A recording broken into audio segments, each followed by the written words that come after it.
So I thought I'd have a go at trying to show how to make some banners and flags and scrolls in a relief setting, and it's actually kind of harder to do it this way I'm doing it, I think, by outlining with a V chisel.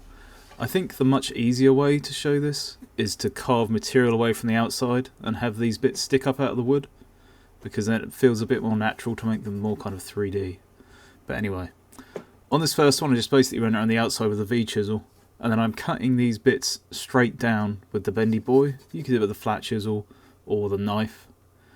And then I'm making this little triangle there on the inside. I'm going to carve it in the same direction as I'm carving this outside bit. So on this side, the right hand side of the ribbon or the banner is higher, and the left hand side of the ribbon or the ribbon or the banner is lower, and the same goes for that triangle. Then when we switch to the opposite end, the left side is higher, the right side is lower, and that goes for that outer edge of the banner and also for the little triangle there where it folds backwards. And if you're ever getting confused about what direction things fold in, just try and think about what features have to go behind other features. So you know that the fold there, the bit on the left or the bit on the far right, has to be the bits that's the furthest back of all of the ribbon or the banner, and then the bit that's the next furthest back is the fold, and then the bit at the front is, obviously this bit I'm doing right now.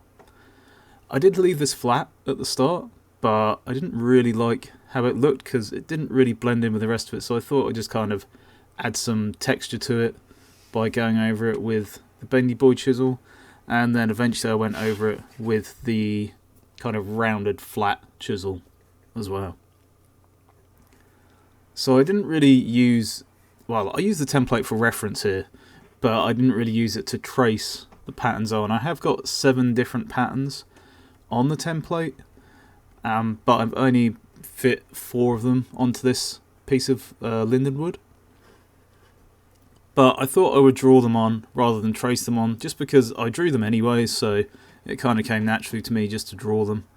And also it's just, it's a lot faster, less fussing around. And I think if you practice drawing this stuff rather than tracing it, you probably get used to the shapes and stuff if you're going to do this kind of thing a lot. I think it sort of helps you figuring out kind of 3D shapes.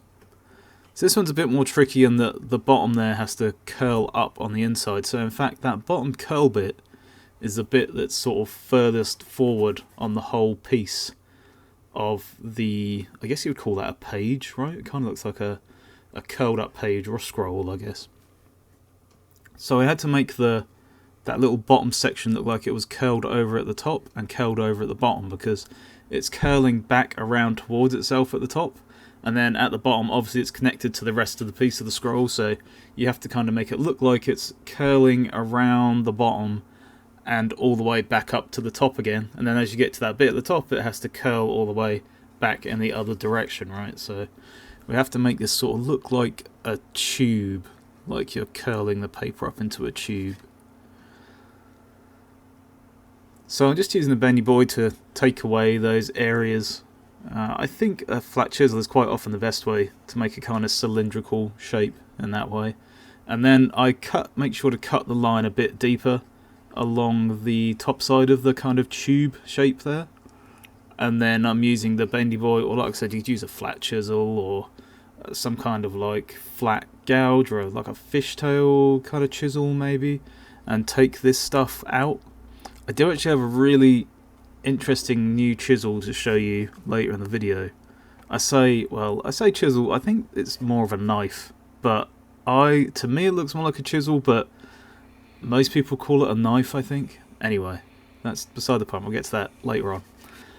So here I am using the kind of rounded flat chisel and just trying to take away those little extra bits to make this paper look like it's curling. So I wanted the bottom part of the paper or the scroll to look like it was curling inwards before it came outwards again. So that's why I've dug the material a bit deeper down there. And up the top here I just wanted to make these cuts extra deep so that then I can start curling over the top like I said before, so it looks like it's twisting over backwards and going behind itself. As I said earlier, if you took out the area around this rather than just a little V chisel cut, I think this would look a lot better. You can make it look a lot more interesting, I guess. But I was just trying to carve it in the simplest way, using the fewest amount of tools, you know, because I think that makes it a bit more accessible to more people. So this bit's a bit more difficult than the other bit that's curling over, although it's just a tiny little section. I had on the drawing, the page kind of curls all the way and back up again, so you can see the little corner of the page curling back. And I was just trying to make that little corner. You can kind of see it there, hitting the light. That kind of little corner of the page curling over there. So as I'm doing the flag, I just want to say thanks to my supporters on YouTube and Patreon. Thank you very much, guys. And in particular to David Webb and Lorne McLean, who joined at the Bendy Boys Society tier. Thank you very much, guys. I appreciate it. So the flag, it's kind of the same as the first one, I would say, except it's just more layers, right? So if you class those big three parts of the flag kind of like as the front bit of the first banner, then the bits that curl backwards, just like the bits that curl backwards on the first banner as well, then you can't really go far wrong. It's basically the same thing. So I just wanted to curve these bits over of the flag so it looks like it's kind of billowing out a bit.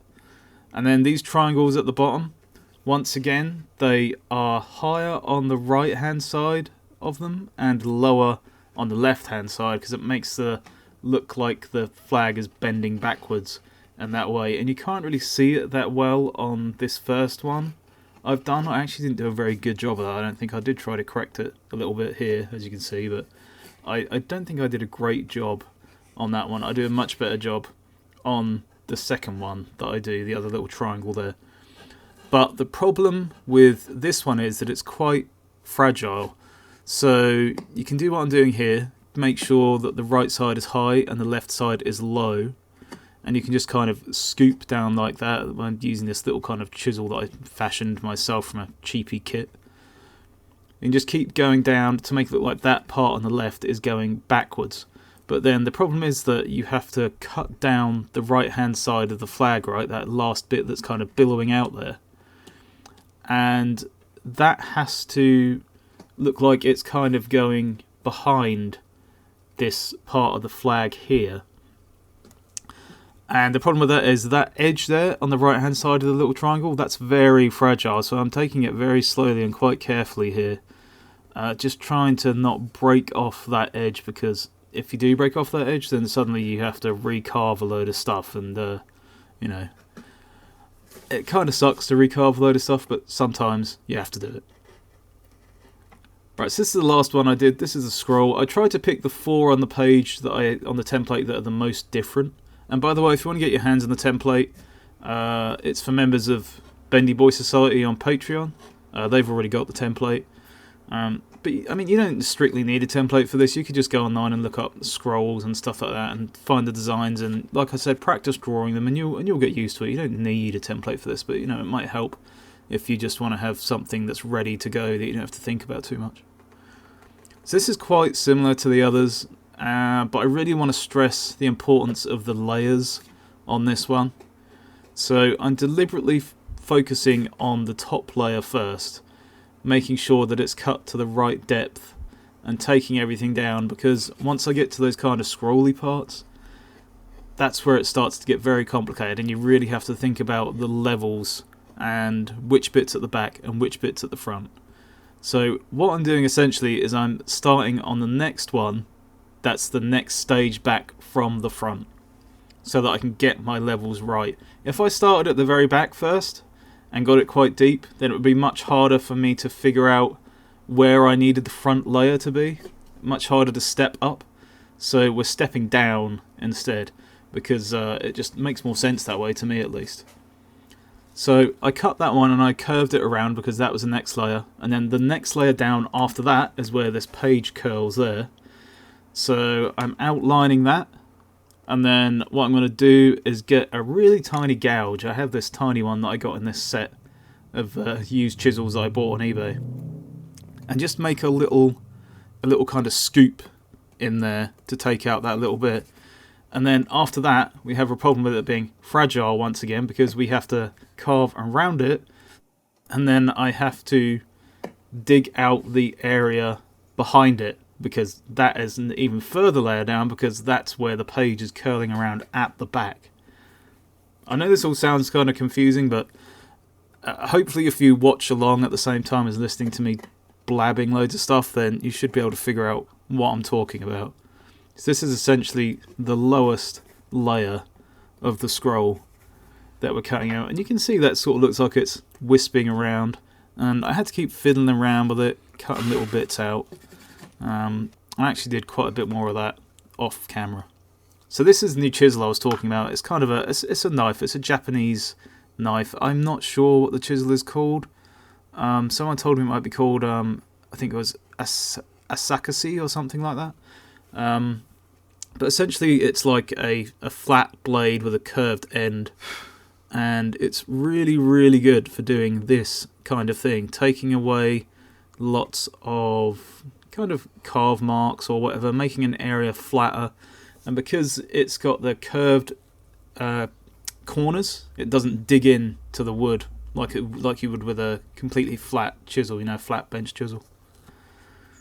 And I got that from a site called Hand Printed here in the UK. I don't know if you can order from there in the US, but there's loads of places that sell those knives, but they're just kind of hard to get hold of sometimes. I don't know why. Anyway, I used boiled linseed oil to finish this off, and then I just wiped it all down with the cloth after letting it soak in for a while, and that was it. I hope you enjoyed the video. As you can see, they look kind of cool. I think they'd be great with like some kind of, some lettering carved into them or something like that. But anyway, thanks for watching, guys. I hope you enjoyed the video, and I'll catch you next time.